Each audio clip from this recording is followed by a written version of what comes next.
I'm Mike Hebert, owner of Cantex Roofing and Construction. Every day is game day, and we'll get it right when it comes to your roofing, construction, windows, and mirrors. Call Cantex Roofing and Construction today. Together, we are one serving you. Bringing you the truth, or something like the truth. This is the Bottom Line Podcast from 100.7 The Score.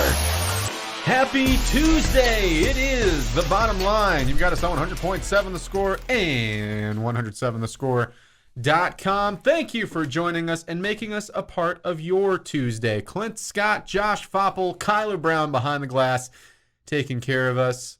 What's that you say? You wanted some high school basketball? Well, we have a ton of it tonight. We also have Lady Raider basketball. We'll get into all of that schedule and let you know where you can find everything. We are live from the First United Bank studio. You can call us on the Visual Edge IT hotline, 806-771-0973. If you call that number, Kyler will tell you what family game you should learn to crush your relatives on the holiday. I was enjoying the Into the Benches conversation about that. Or you can hit us up on the H Flooring Center chat line. Thoughts, comments, questions, reactions, all of that welcome there. Take us anywhere with mobile apps, brought to you by Happy State Bank. We're also streaming live on Fox 34 News Now and on YouTube. And if you're on YouTube, smash that like button and subscribe. Click right here for more videos like this. It's only you. Yeah. It's only when you're here. Mr. Flip Flop, how are you? Oh, killing it. Have you recovered?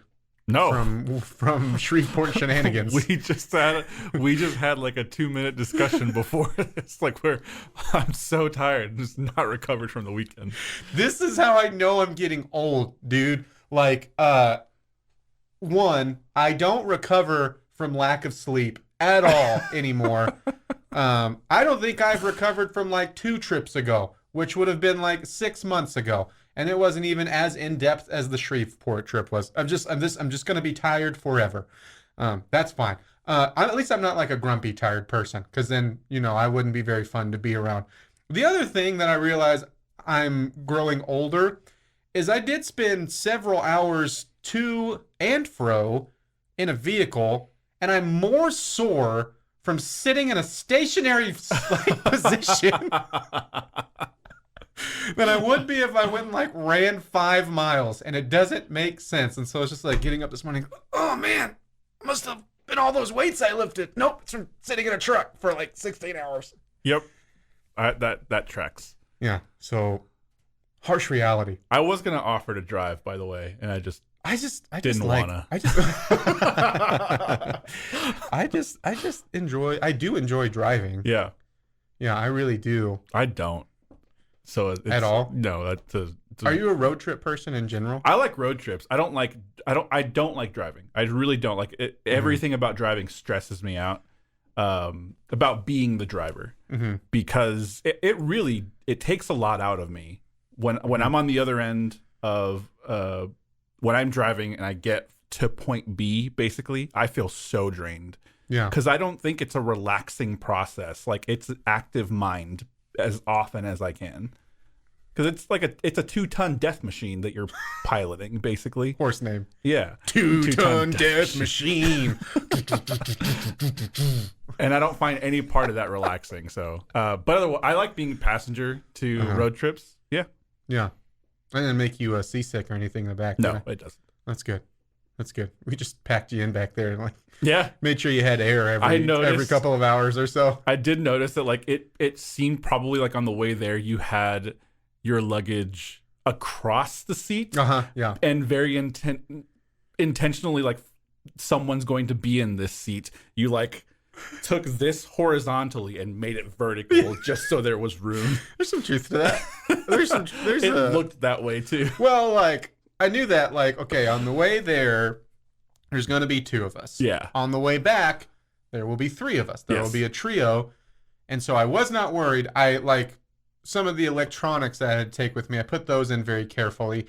And then everything else, running start, throw into the back. It's where it lands, because I can just shut it, and that's fine. Sure. It was a little more organized, because it was needing a space, for you to sit. Yeah. Otherwise, it would have been the same thing with you at the very top. Just grab Josh, running start, throw into the back. Wherever he lands, and he'll be fine. He's okay.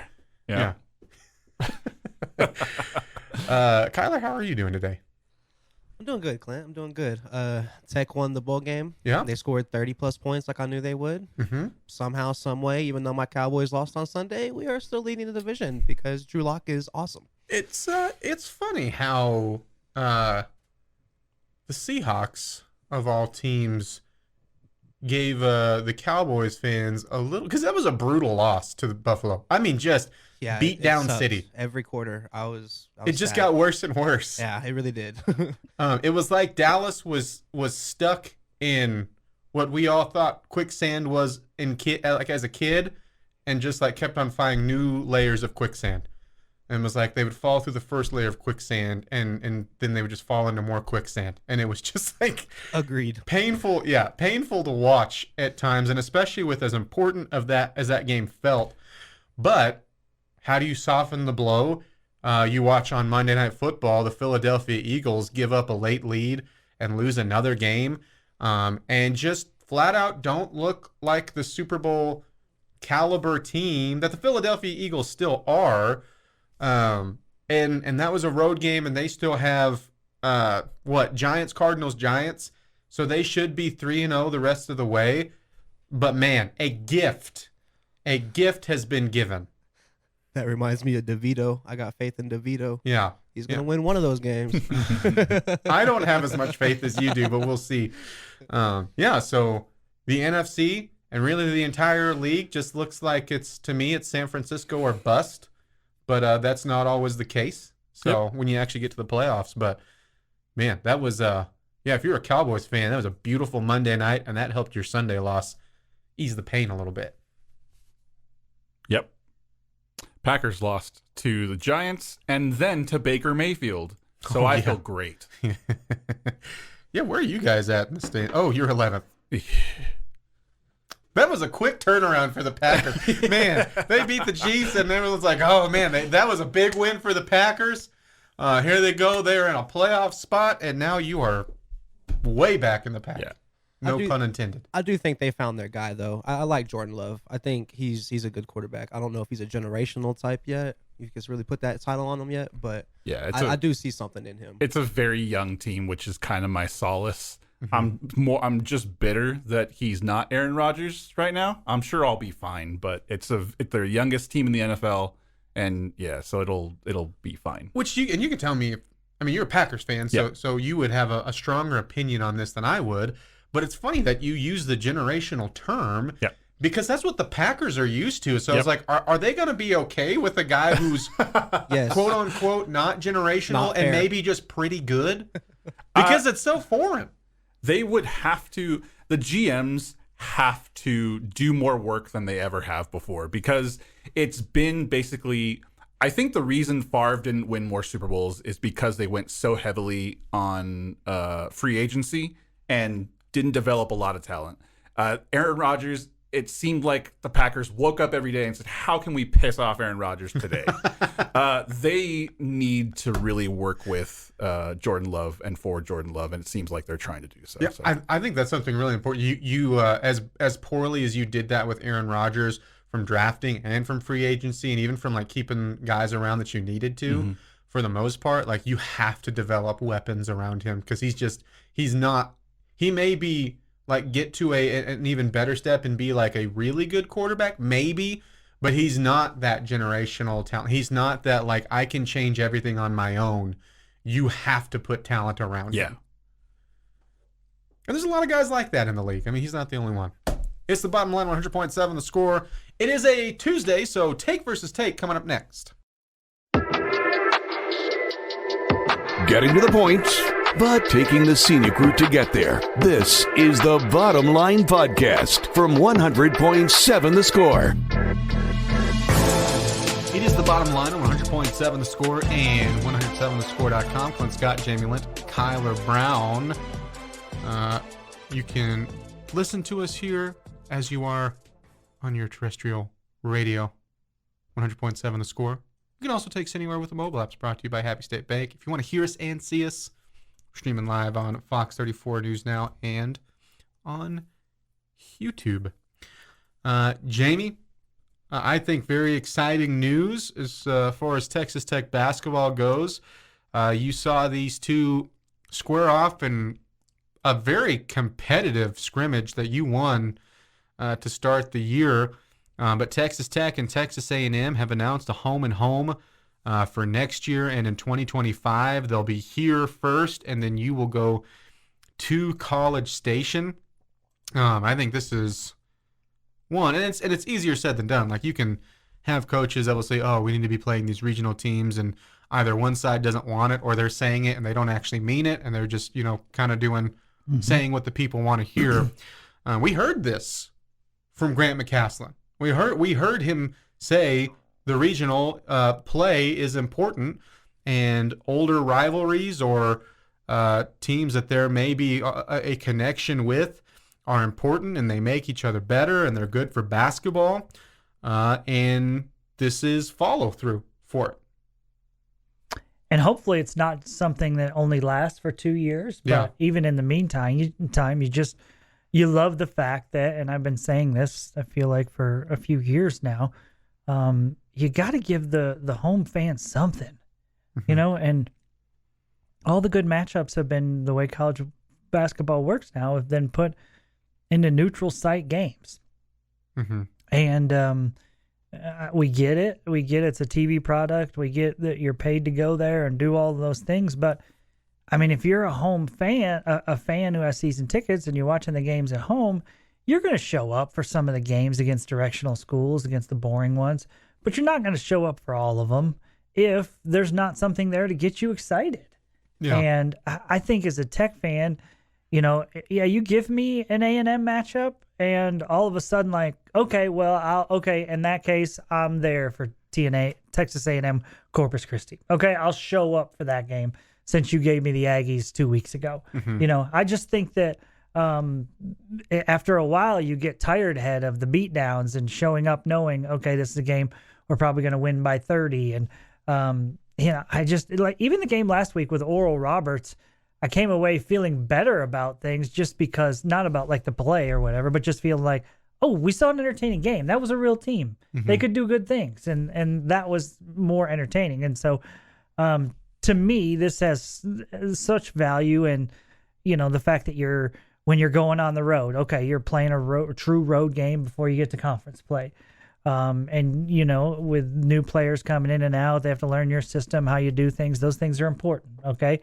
You're challenging yourself. You're getting better. You're figuring out, hey, this is what we don't do well, and this is what we do well. And so all of those things, I think, help you competitively, as well as just, hey, we want to entertain our fans. We want to give our fans something to be excited about. And I don't know. I mean, I couldn't be happier when I saw the news today. I couldn't have been more happy. I'm thrilled, and I think it'll create a fantastic atmosphere, at Supermarkets Arena when that comes around next year. I think the thought is that it'll be right around Thanksgiving time. Yeah. Maybe the day after. And so, I agree with like the environment side, and hey, give the fans something in the non-conference to go see and be excited about. But the bigger thing to me is the challenging yourself. Now, I know, like, you faced your two better opponents that you lost to, but the two better opponents you lost, one was in the Big 12 Big East battle, so that's like a set thing, and the other one was the battle for Atlanta. So we'll see as the season goes on, both what Butler will be and what Villanova will end up being. But if like this game was played this year, this would be the best team you would have played in the non-conference. Sure. And I think that's important in the Big 12. Like, you have to find something. The iron sharpening iron is real. And I think when you get younger teams or new faces like you have every year for college basketball, and like for Texas A&M, who knows? They could just completely fall off next year. They could be high end of the SEC, depending on who transfers out, how they recruit, all of that stuff that you're going to be dealing with too. But the constant that we know is doesn't matter. Our fan base will still be excited to hate them. Sure, but the constant that we know is that the Big 12 is going to be competitive and tough. And I think like the better Big 12 teams are smart about scheduling things to figure those things out, and also to be like, hey, this is what like the better competition is going to be. So you may have a game where you play down to a lesser opponent or a directional school, and you go, well, we got tested. No, you just played poorly against a directional school. And I do think like the Oral Roberts was a good win. It could have been a lot bigger, probably should have been a lot bigger win, but I'm not looking at that. I'm just looking at some games we've seen in the past where you probably should have blown out a team a lot more than what you did. This is a real saying, hey, like if you get busted in that game, you're going, okay, we have a lot of things that we really need. And it's eye-opening for some of those players. Wake up call. Because there's nothing worse than thinking that you are better than what you are, or everything's okay, and you're going two thumbs up, and then you hit Big 12 play, or I should say Big 12 play hits you in the face, and then you're behind the 8 ball because you weren't ready. And that staff knows that. And I would tell you I'm a little bit that way with the Lady Raiders. A little bit worried about when it gets to Big 12 play. I just don't know that we have seen enough of a challenging schedule from them. But that's a program that's trying to build. Yeah, sure. Right? And so you understand that. That makes some sense. All the competitive reasons, I think it's massive. Hopefully Coach McCaslin and company continue year in and year out to do these kind of things, whether it's playing at home or playing on the road. I just think that's makes for a better atmosphere. You go to these neutral site games and it doesn't feel like a road game. It may not feel like a home game, but you're not playing in front of a tough crowd. And I think it's important. You got that when you went and played at Butler. And so I think those things are important. And you also want to see yourself play against really good teams at home. And then again, you want to give something to your fans as far as, hey, these are big games. We need you to come. We need you to be loud. And man, I don't know what else you could do to get the fans excited more so than bringing A&M in. Yeah, because I completely get the attendance side of, hey, well, especially like with the schedule like this, and you're not the only one that has a schedule like this, but no, hey, we'll lock in when you start seeing the Baylors and Houstons and Kansas and I mean even we'll lock in when you see the West Virginias and Oklahoma States. But until then, it's kind of hard. We'll pay attention to the A&M Corpus Christi, but we're not really going to fight our schedule to go see that game, right? Sort of thing. I totally, completely get that. And this kind of throws a wrench in that. And I also like your point of, hey, I mean, especially if you win that game, that kind of rolls attendance momentum too, because you go, hey, that was it's kind of fun. We may not be seeing a Texas A&M next, but so I think all sorts of good. I'm with you too. I do hope that is something that isn't just, but after 2025 it's probably not going to happen again. Like I hope that's something. I hope that's not the case. Yeah. Or at least even if it just bounces off, that they continue to find home and homes like that.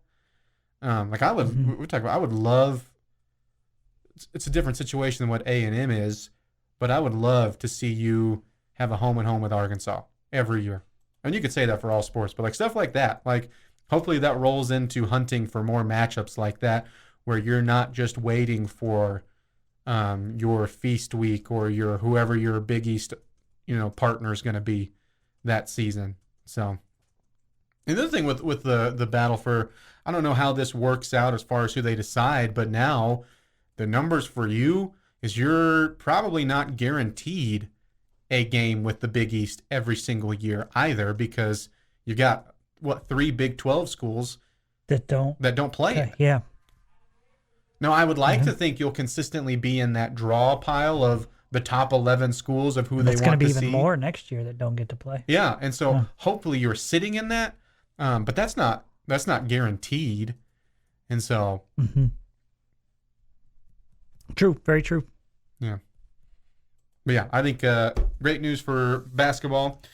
And speaking of men's basketball, they will be taking on UT Arlington on Thursday. That'll be a 12 o'clock start time for coverage on both Double T 97.3 and right here 100.7 The Score. A little afternoon basketball for you. 'Tis the season for daytime sports. It is the bottom line 100.7 The Score. Back with more next.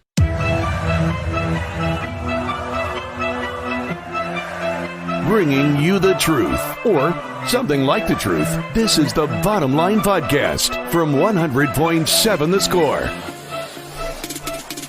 Happy Tuesday. It's the Bottom Line on 100.7 The Score and 107thescore.com. Clint Scott, Jamie Lent, Kyler Brown behind the glass, taking care of us. Hopefully everyone's in the holiday mood. Let us know if you're already on your holiday break. I know we got a couple, last Friday, so we were in Shreveport, that were logging in their final work hours for the year. So they're off already gallivanting around, hopefully having a great time. And you can let us know, too, if you're having to, slum through the next few days still. This is always a weird... I know ours is a little bit different for what we do, but this is always a weird work week because everyone kind of has the same thing of we're just all trying to get through at this point. We're just... Yeah, and you add to it a little bit that the Tech football season is over with. Mm-hmm. And so, now that's kind of not looking forward to that, where normally we are looking forward to a bowl game. Mm-hmm. And then the fact that you've got a while before you're going to get a real basketball game. Right. Yeah. Let's jump into a question of the day, shall we? Time now for Jamie's question of the day, brought to you by someone not named Jamie. Which I have. And speaking of the bowl game being knocked out and being out of the way, when you look towards next year, Jamie, Kyler, and our fine listening audience, this can be anything you like. Here, I'm going to keep this very vague, and whatever it means to you, that's what it means to you. So it could be a new face, could be a returner, could be an incoming transfer, could be a freshman, whatever you like. Dealer's choice. I just want to know what Texas Tech football player you're already looking forward to seeing play next season.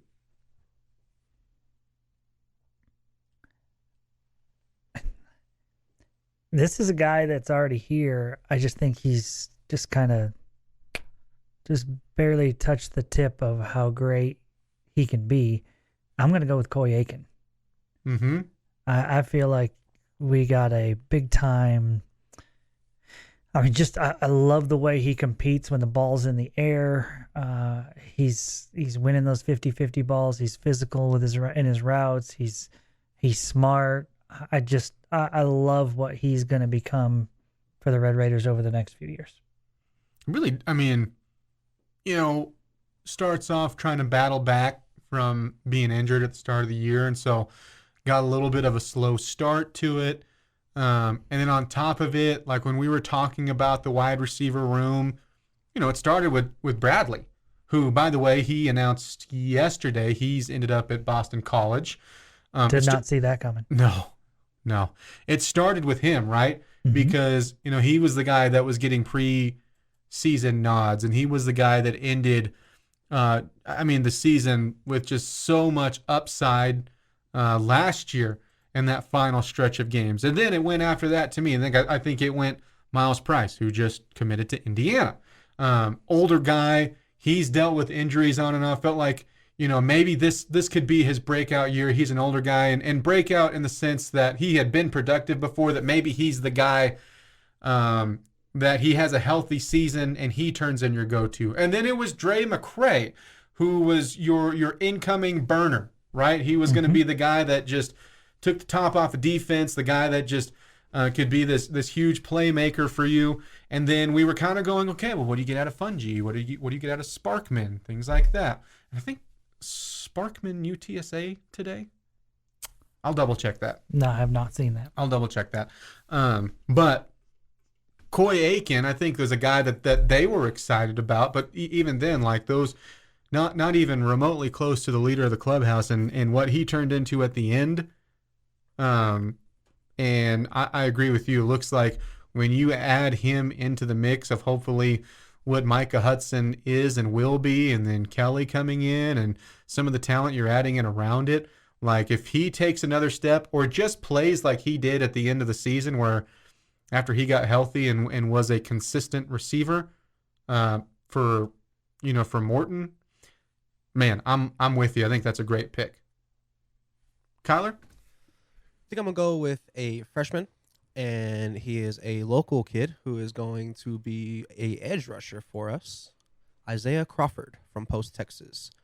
Dude is 6'4", 210, 220. And that's one thing that I've been saying Tech has been needing, especially this year, is a better edge rush and people who can really get to the quarterback.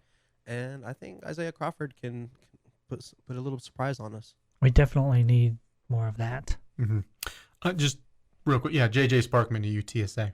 That was about an hour ago. So there's another wide receiver transfer that has announced his landing spot. Yeah, for all, especially for Price and Bradley, I didn't have either Indiana or Boston College. But, No. yeah, there you go. I think, man, I don't know why it's jumped so high. Even with, look, I'm not saying that I'm not excited to see Hudson or Kelly or any of the receiver room. There's something I'm re-upping my excitement for yet another tight end and Conyers. Yeah. I'm just so fascinated of what you're going to do with him. Mm-hmm. One, and then adding into just adds so much versatility. Yeah, and is that something that also helps out Mason Tharp, who you're also hoping is healthy next year? Because I think he had a lot better moments this year, and he was, obviously dinged up and missed some time. I thought he was good in the bowl game too, but Jalen Conyers feels like you can just do, at least with what you've seen on film, you can do a lot with him, and as just another, again, hope in the tight end room that you've had over the past couple of seasons, but he just feels like you can do different things with him than him just being a good tight end. So I'm really excited to watch him and just generally curious to see how you use him, maybe in some different and fun ways. You would think he's going to be a Wildcat quarterback for the Red Raiders at times, whether that's just him running the football or that's him faking running and throwing. You saw at Arizona State that he actually did throw some passes for them and completed some passes and all that good stuff. So, man, I just think he allows Coach Kitley and company to just do so many things and put so much extra pressure on a defense. Yeah, I agree. I mean, and he's a big, thick guy too. Gosh, incredibly thick. I mean, yeah, throw him in the Donovan Smith package. Yeah, man. Except he's much bigger. Isn't he like 270? I think so. He's a very large, massive individual who looks like he runs fast and catches well. So, check. Yeah. And can throw it too. And he can pass. Mm-hmm. So maybe we can do like that Kelsey play where we throw it to him down the seam and then he just turns and whips it to Micah Hudson streaking down the sideline for a lateral. As long as nobody lines up offside, we're okay. Oh, I wasn't going to bring that up. I'm sorry, Clint. I had to. I'm going to start saying, by the way, Tony threw another interception instead of Mahomes on Sunday. God. Can we just keep him out of the game at this point? I'm so tired of hearing but the upside, he's such a good playmaker. Yeah, making plays for the other team. Here you go. Here's a gift. I'm going to volleyball set from my hip. Instead of catching this ball, an interception to someone who has no business having an interception. That's it. I'm done. That was my little soapbox over here. You just had to bring it in, did you? But yeah, I'd be in for that. Yeah. It kind of seems dangerous to try to design a play like that. Like, I don't know what McGuire is going to be like. Kitley's sitting in there, right? And like, so it's better to not design it, just wing it. Yeah, sure. Well, I just like, I don't know, if you walk in and Kitley's on, the big whiteboard, right? And he's like, all right, Conyers, here's what you're going to do. Okay, you're going to run a post, and it's going to be eventually about 25 yards downfield, right? And you want to make sure you get to that opposite hash mark. Morton, you're going to put it right on his chest. Now, Conyers, what you want to do, you don't want to take off, right? You want to stop on a dime. Meanwhile, Hudson, you're going to be dragging across the field and then fly up the sideline, late reaction, and then Conyers, you're going to be looking for about a 20-yard cross-the-field pass to Hudson, and then he's going to take off and score. Check with the line of scrimmage. Yeah. I like it. Yeah. Yes, check with the official at the line of scrimmage first. Yeah, make sure that's step one. Mm-hmm. Hopefully you're doing that for every single play. Spoda. Spoda, yeah. It's the bottom line, 100.7 the score. Hour number 3 coming up next. Bringing you the truth, or something like the truth. This is the Bottom Line Podcast from 100.7 the score. All right, quick tell me I'm wrong. Those little hazelnut wafer sticks are one of the best desserts on the face of the planet, and they should be given more love. Well, I try not to have strong opinions about things I don't know about. Every one of you out there listening right now is going, what do you do for 5 hours a day? So I can't tell you you're wrong because I've never had one. Mm-hmm. You've got me interested, and I might give one a go. I'll go down and get it and bring myself down Okay. a little clawful. Okay. So I can't tell you you're wrong. Yeah, they're delightful. Delightful. Especially the light part of delightful, because they don't make you the full part of delightful, which is great because you can just, like the can, I don't know how many they hold, 20, 25. You can just have like 6 cans and you're good. And you're good. Yeah. You All can right. just go on a jog if you want. Kyler, you want to tell him he's wrong? No, I mean, they're good. They are good. I don't know about like He the best seems like he's dessert, down. but, like, they are good. They are Yeah. good. When's the last time you had one? Oh, we'll get you one in the break. I was gonna say, I'm not gonna lie, I had one the other day. I'm not gonna Yeah. lie. Uh-huh. And he didn't think it was that good. Huh. I'm going with Kyler. I think you're wrong. He didn't say I was wrong. Yeah, but his eyes did. His eyes are telling me, please let me out of here. Please unlock the door from the outside. Stop doing this. Help. Pass the key under the door. No, it is time for a real tell me I'm wrong. It was your tester. Okay, I'm going to just go ahead and apologize. It's okay. We accept your apology. Apologizing to all Red Raider fans right off the bat here. We said we wouldn't do this. We said after this past season, when the hype train was just choo-chooing down the tracks, that we wouldn't overhype the next time. Mm-hmm. So I'm not going to go overhype, maybe just regular hype. Regular hype. Normal amount of hype. I think we should, looking at what you have returning, what you are bringing in new, what the schedule looks like, the amount of home games you have, I think we should expect 8 wins in 2024 Just waiting for the... in the regular season. I'm waiting for the Kool-Aid man to just burst through the wall. Oh, yeah! Well, I mean, you can give it a try. I would need that entire hallway. Here's the problem, but I'd get worn out before I got, so I'd lose the actual head of steam that I started, so maybe like halfway down the hallway. He's just looking for a reason to go get one of those sticks again. Yeah, I think I need to go like about to the break room to start. And I'm going to need to stretch, so I'm going to go into the break room area real quick. Those are... Is that where you do your stretching? Mm-hmm. Yeah, that's how why people don't talk to me like when they get coffee, because they walk in and I'm like, Joe, huh? Java. Gotta get woken up somehow. See, this is why, Kyler, if you were here to work the morning drive, nobody is allowed to go into the break room in the 7:15 break. That is Jamie's time in the break room.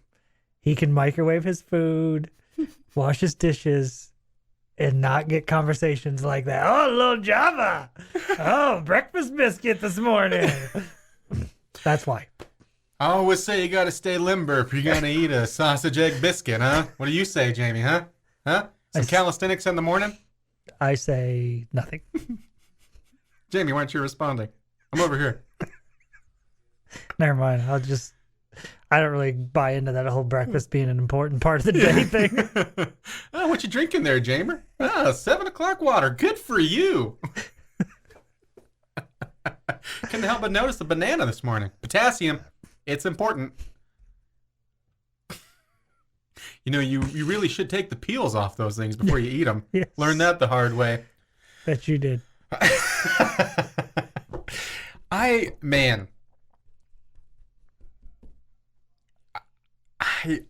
want to say, I want to be smart about this and say, let me wait and see what your offensive line ends up looking like. That's where my head's at. That would be smart. That would be smart, but it's infectious, man. I really think maybe this was different if you didn't win the bowl game. I don't know why. Couldn't tell you why. But I think what you're saying is right. I think you have a staff that is aware of the issues from this season. And the other part is I think you hit your baseline this year. I do. Because I thought your baseline would be 6-6. And you hit 6-6 and then won the bowl game, got to above 500. It wouldn't have changed the baseline part if you would have lost the Independence Bowl, if you would have lost to Cal. So if hoping more things go right next year, yeah, I think 8 wins is very attainable. Very, very attainable. When you put in the home game aspect with the amount you have next year, I mean, my favorite flavor of Kool-Aid's orange, if anyone's wondering. Okay. Extra sugar in mine, please. Orange Kool-Aid. I don't even remember having orange Kool-Aid as a kid. Oh, really? I mean, they're all great. Red's great. Purple's great. Blue's great.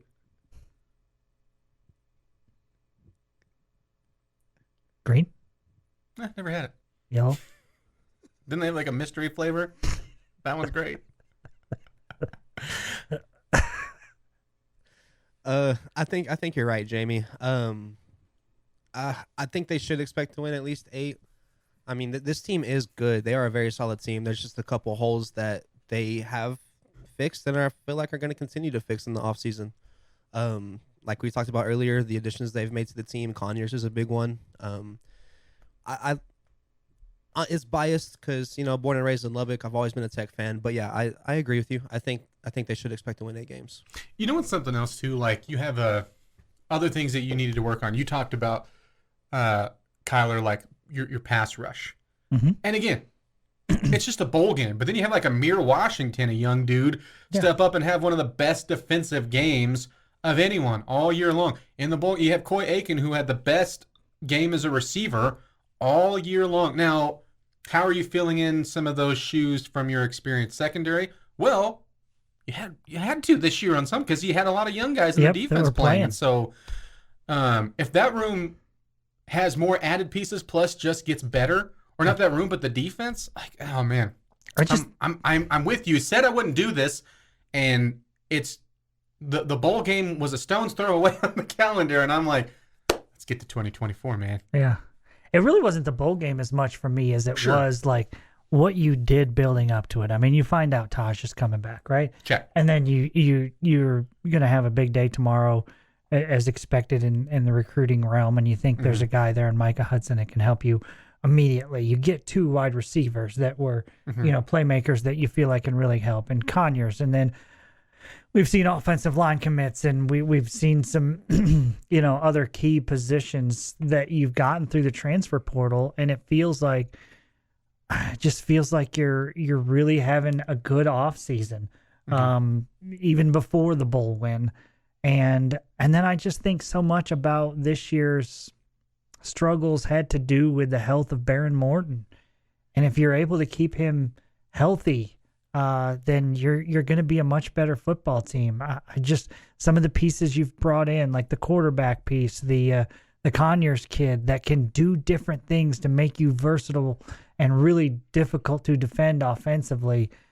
Man, and I just think the defense is just going to keep getting better. So I don't know. It feels like to me that 8 wins is absolute. And I'm not saying 8, but it could be 10. I don't know. It might be, but I'm just saying 8 feels like we should win 8 in the regular season. And I'm not saying here like, hey, just because you won the bowl game, that's why I'm feeling super positive about next year. It's more like the target point of what kind of everything has happened around on both sides, but it's the body of work in the offseason. Like it's the things that you are looking at fixing next year. But there is still that little voice in the back of the head going, "What's the offensive line look like next year?" Yes. It's not really a little voice. What do you? It's What do more, you? What it's do you more look like the Kool-Aid man. What do you look like in pass pro? Yeah. Oh, it's always a good day when we get a pass pro comment. I'm gonna work it in every single day. Maybe devote like a complete day of the week, like pass pro Tuesdays. When will it be run blow Wednesday? On Wednesday. You said it. You said the day. That's a good point. Yeah. Really good point. Oh man, you just got jerk Jamie. Mm. Threw it up and just spiked it. It's the bottom line 100.7 the score and 107thescore.com. You guys want some little wafer sticks? I'm good. You can I'll have be right mine. back. I heard you say yeah. Getting to the point, but taking the scenic route to get there. This is the Bottom Line Podcast from 100.7 The Score. It is the bottom line on 100.7 The Score and 107thescore.com. Thank you for joining us. Clint Scott, Jamie Lent, Kyler Brown behind the glass. Just one bowl game tonight.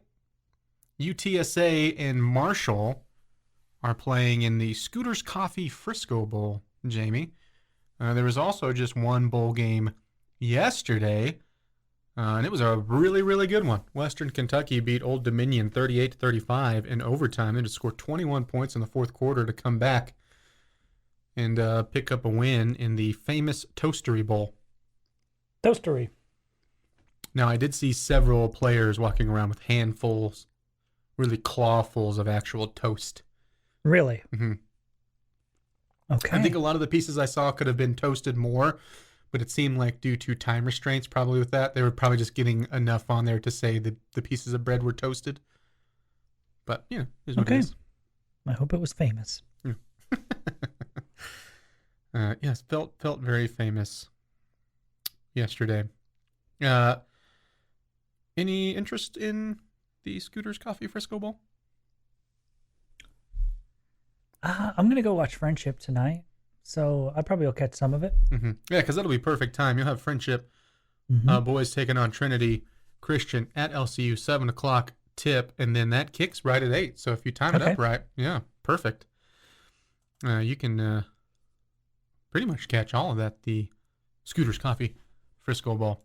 Got this on the Yates Flooring Center chat line from Bobby Hot Dogs. Clint, did you get Jamie a new pickleball racket as a Secret Santa gift? If not, there is still time. Are they called rackets? Yeah, sure. Aren't they paddles? I think they fit for both. I say tennis paddle. No, you don't. If you do, stop. Please. Like, oh, really? You're going to invite me to play? Let me go grab my tennis paddle. You don't tell anybody that we do a show together, do you?